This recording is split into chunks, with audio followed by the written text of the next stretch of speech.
Logarithmic test देखते हैं। इसमें भी हम ये टेस्ट लगाते हैं अगर पता लगाना हो कि सीरीज़ कन्वर्जेंट है या डाइवर्जेंट है। जैसे सिग्मा यू एन की पॉजिटिव टर्म की सीरीज़ है तो limit N tending to infinity N log N U N upon में you N plus one equal to lambda है।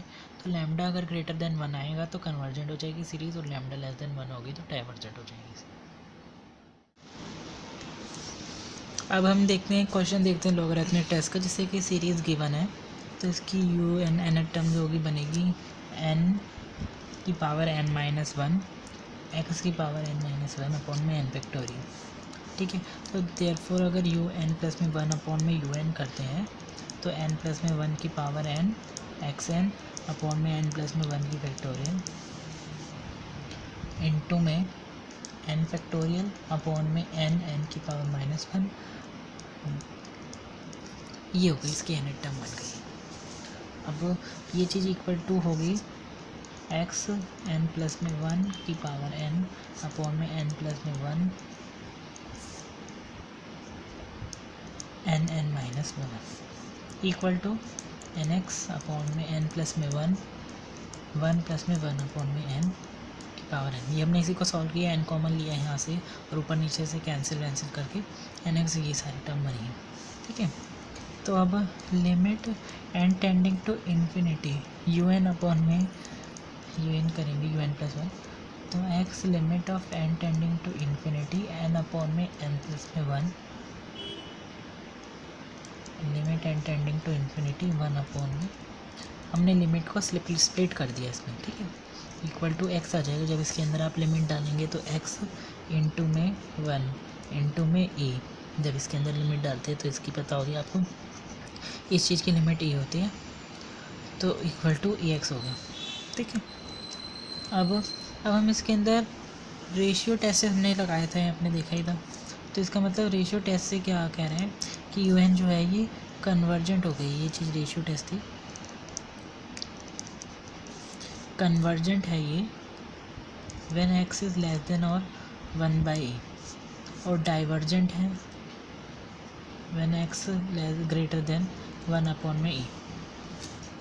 ठीक है, इस चीज़ को हम देखते हैं ना कि ये चीज़ अगर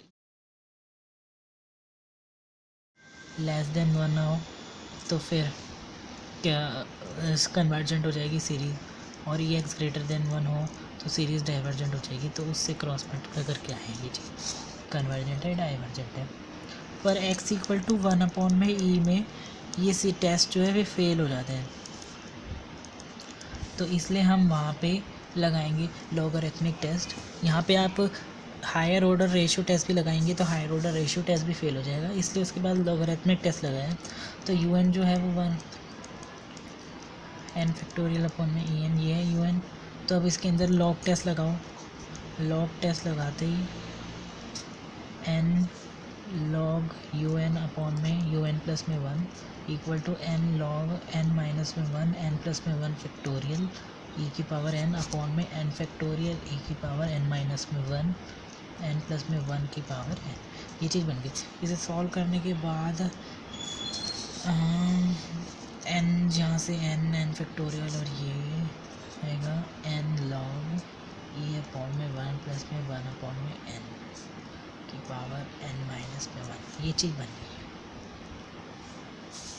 जैसा हमने देखा था कि इक्वल टू हो गया था एन लॉग ई अपॉन में वन प्लस में वन अपॉन में एन एन माइनस में वन, उसको सॉल्व करने के बाद बना है।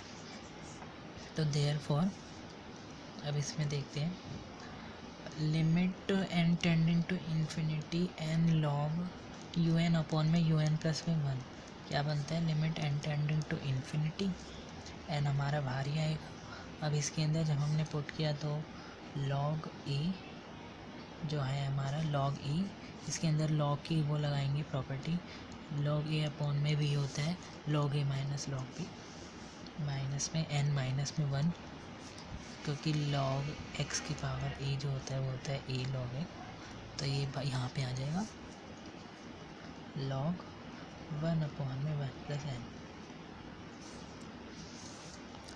Equal to limit of n tending one minus में एन माइनस में वन वन अपॉन में एन माइनस में टू एन स्क्वायर प्लस में 3n³ माइनस चीज़ ऐसी चलती रहेगी।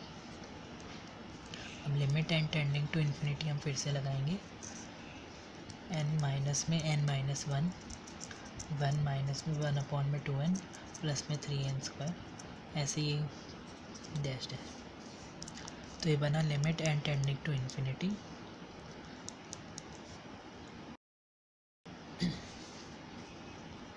n माइनस में 1/2n माइनस में n-1 3n²। लिमिट डालेंगे इसके अंदर 1 प्लस में 1/2 प्लस में 0, आगे की जो टर्म्स होंगी वो 0 हो जाएंगे। तो इक्वल टू ये आया 3/2।